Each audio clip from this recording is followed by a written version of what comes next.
Sí, activitats per tots els gustos, i mai millor dit, però totes elles centrades amb el calçot. Concurs de cultivadors, concurs de salses i concurs també de menjar calçots. El guanyador aquest any n'ha menjat més de 200. El més apreciat és la cuina de calçots, aquesta degustació que estan fent aquí. Es cuina i es mengen igual que fa 100 anys. Com es mengen? Doncs molt fàcil, es pela el calçot, es mulla en salsa i se'n passa. Per aquí passaran els pròxims 3 mesos més de 400.000 persones en una campanya que es preveu molt bona. La feina als camps de calçots és més intensa, aquesta campanya. Després de 7 anys investigant, han desenvolupat unes noves llavors que permeten augmentar la producció un 25%.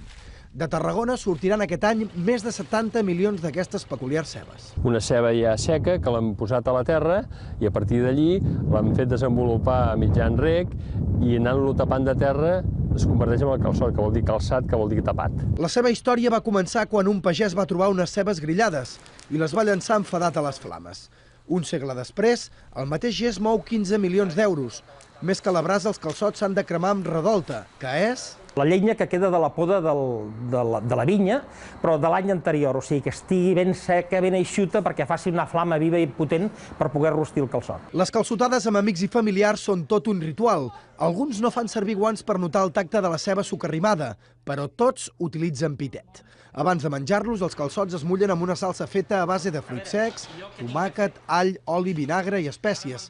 Una celebració que ja és universal. Hem tingut l'ocasió d'enviar calçots a Londres, a Bèlgica, a Holanda, a França, alguna a Alemanya i a qualsevol de les comunitats autònomes d'Espanya. El seu consum s'ha triplicat en els últims 10 anys. Darrere d'Holanda, Espanya és el país europeu que més cebes exporta.